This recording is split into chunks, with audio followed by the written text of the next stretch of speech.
Naimbag nga daw tayo amin. Kamusta po kayong lahat? Sana po nasa mabuti kayong kalagayan saan man panig kayong mundo naroroon. Yan o, maulan na hapon po sa inyong lahat. At sana po nasa man panig kayong mundo naroroon na ingat po kayong lahat. At sana po gabayan po tayo ng Panginoon sa lahat ng lakad natin. Yan o, kasama po natin for today's video si Kuya Lito. Opo.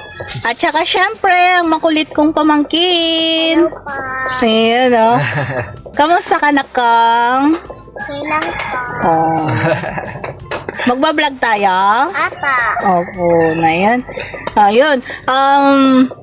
Gusto lang po namin magpasalamat kasi mayroon po kaming nakita kaninang solid subscriber po daw natin from Ma'am na taga Vegas. Hindi ko po kasi natanong kung pwede kong banggitin sa vlog yung kanyang pangalan. Upo ka na po po. Wait. Hindi ko po natanong kung pwede pong banggitin sa vlog yung kanyang pangalan. So, alam ko naman pong nanonood siya. Kaya babansagan ko na lamang siyang si Ma'am mabait na taga Las Vegas. Yun, no? Ma'am, ingat po kayo sa pupuntahan nyo at gabayan po kayo lagi ng Panginoon. At sana mag-enjoy kayo sa bakasyon nyo dito sa ating bayan na Santa Ignacia. So, ayun. Nakita po kasi kanina si Kuya Lito doon sa bayan na nagtitinda. Di ba nga po? Nagtitinda siya sa bayan. So, tapos nakita tayo nung susunduin na natin si Kuya Lito, nakita na tayo ni Ma'am doon. Eksaktong susunduin po kasi namin ni Yan si Kuya Lito ay eksakto po na lumabas galing sa loob ng palengke si Ma'am. So yun, ayusin ko lang po ang ating camera, saglit lamang po. At wait lang po. So ayun po, gusto ko lamang po magpasalamat ulit ng maraming kita tayo anak. Magpasalamat kay Ma'am na mabait na taga Las Vegas. So yun, thank you po ulit kasi binigyan nyo rin si Yan ng pangmerienda niya at pambili ng ulam. Opo. At so, saka, ma'am, thank you din po sa binigay niyo po sa akin blessing po. Yeah, no? Malaking tulong rin po sa amin po yung ibinigay niyo. Opo. Nakabili po agad kami ng Bigas po. Bigas ulit. Tayong family kay Tito. Oh. Tapos nag-request ng isang chichirya si Lito po. Yan. Tapos nagbili po kami ng pagkain ng baboy syempre. Opo. At ma'am doon sa binigay nyong blessings at pagmamahal kay Yan ay bumili po kami ng ulam daw na request po niya. Yan. Fried chicken naman daw po. Yeah. Yun. Para kahit hindi po siya mag-Jollibee. Yun. Pero sabi naman po ni ma'am ay ibili daw niya ng ulam. So, mamaya po ipapatch ko. Siya po mismo yung quiet. Siya po mismo yung chicken ng Jollibee. Yes po. Fried daw po yung gusto niya. Opo. Siya po yung mismo yung bumili ng kanyang merienda. Bumili po siya ng shake. Yun. Kasi matagal na po niyang gusto yung shake eh. Opo. Pinagbigyan ko po at may nagbigay naman ng pagmamahal kay Yan. So, Opo. what did you say kay ma'am? Yung maganda kanina. Thank you po. Yan, Ano daw binili mo anak doon sa binigay sa'yo? Shake. At saka ano pa po? Ulam. Ano pong ulam ang request mo? Chicken joy na parang Jollibee. So ayun, kaya po kami bumili ng chicken. Opo. Ayan po, ma'am. Tuwang-tuwa po siya hanggang ngayon po. Yung sa pinabili niya po kay Nainay Vera niya na fried chicken po. Ay, chicken po Chicken na na ipapry. So ayun, kaya maraming salamat po at tuwang-tuwa po ang aking pamangkin at maraming salamat din po at natutuwa kayo sa kanya sa vlog. Maraming salamat din po sa inyong suporta sa aming mag-asawa lagi. Noon hanggang ngayon, syempre, thank you very much ma'am. Sana magkita pa tayo ulit at sana ma-enjoy nyo yung bakasyon nyo dito sa Pilipinas. At sana po ay pagbalik ninyo doon ay mag-iingat kayo at gagabayan kayo lagi ng Panginoon syempre. Syempre sa lahat ng aming manunood, maraming salamat at gabayan din po kayo lagi ng Panginoon sa lahat ng bagay, sa lahat ng oras syempre. Yun, so patalastas lang po sa pasasalamat. Pasensya na kayo at may mga kortina tayo dito. Ayan. Naulan. Matakpan yung Yung... Para hindi makita si Jinjin. Oh. Babalik na naman si Jinjin. Opo. Quiet. Ano po kasi yan, pader, kaya Opo. inanuhan ko lang. Kwarto na po kasi na lang ng kapatid ko yan. Kaya nakikwarto muna kami dito kasi hindi pa naman tapos yung Bahay. ating bahay. Opo. So, ayun. Thank you po talaga sa inyong suporta. Sana po, lagi nyo po kaming suportahan para po matapos natin ang munting bahay natin. At sana, pa-share po ng ating mga video at syempre, sana, suportahan nyo kami hanggang dulo ng aming pagbablog. Sa mga nagmamahal sa aking pamangkin, syempre, thank you very much po. Kahit ganyan, madaldal po siya. Thank you po. At syempre, thank you sa mga nagsasabi na natuturuan ko pa siya yan habang lumalaki sa Opo. pagbablog ay. Opo, ginagawa ko naman po yung makakaya natin para maturuan din siya. Balang araw ay siya rin naman yung magbablog ng sarili niya. Yeah, no? Kasi ang sabi po niya noon ay kung hindi daw po maging doktor ang gusto niya ay magiging vlogger din daw. Uy. Meron katunayan nga po may mga vlog po siya doon sa cellphone ng kanyang mama, cellphone nila. May mga sarili siyang vlog, yung kung anong ginagawa niya, pinapaliwanag po niya. Opo. Ganon. Pero syempre hindi po kasi natin siya magawan basta-basta ng page or ano sa YouTube kasi Bata pa po.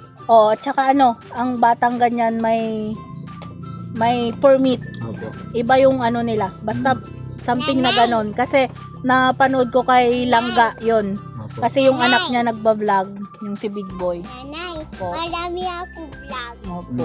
Nagpa-practice po siyang mag-vlog. So, malay po natin balang araw pag nasa edad na po siya, nasa hustong edad na siya ay makapag-vlog din po Opo. siya.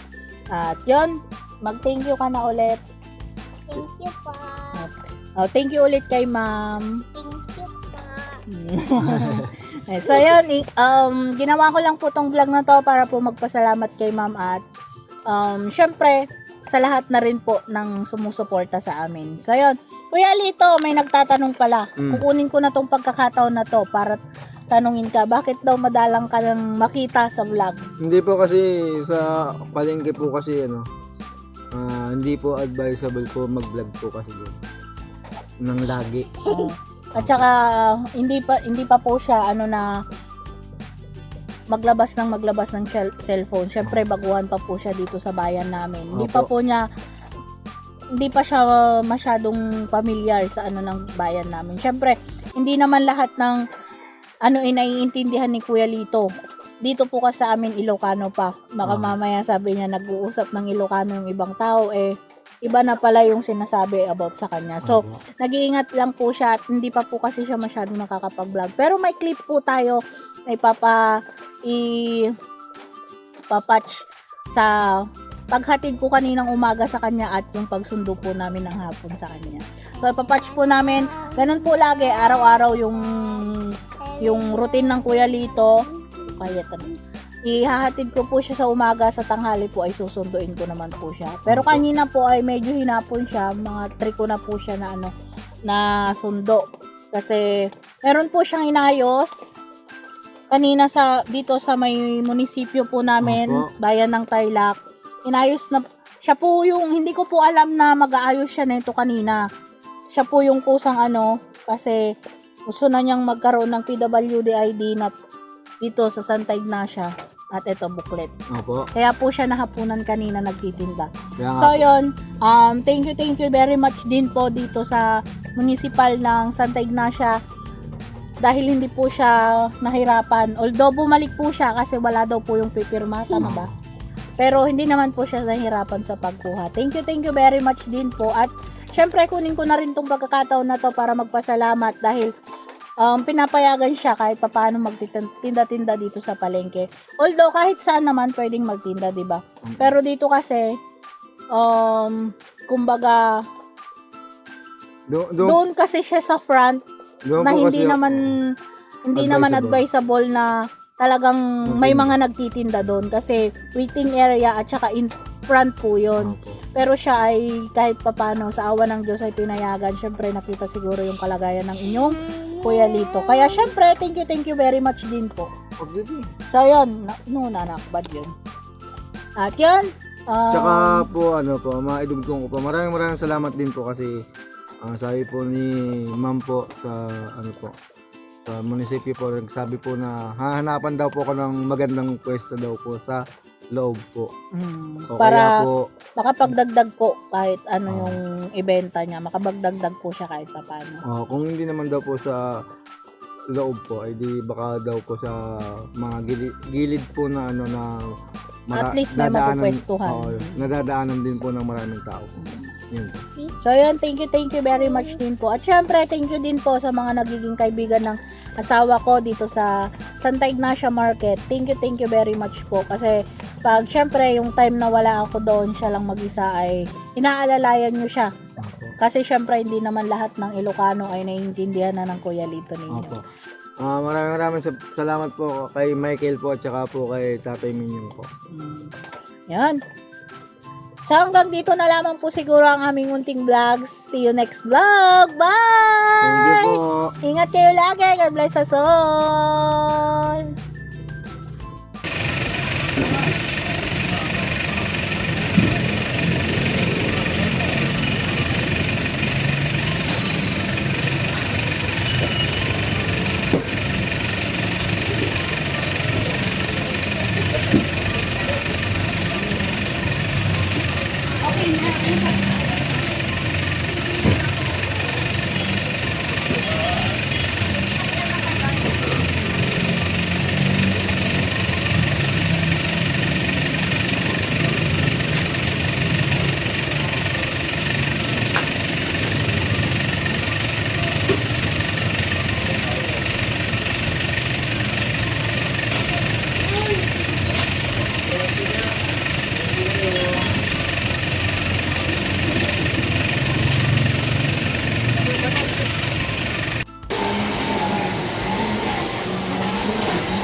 Thank you, ma'am.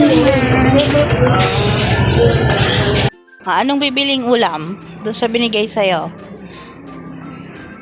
Ha? Chicken fries. Fried chicken? Oh, so, pupunta tayo sa nagtitinda ng chicken. Wait mo ako.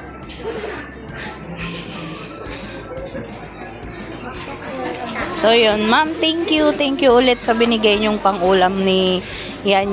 At makabili na rin po siya ng merienda niya. Yun, nag-shake po siya.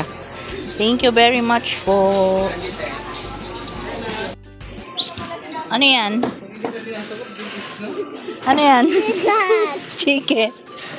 Oh, let's go.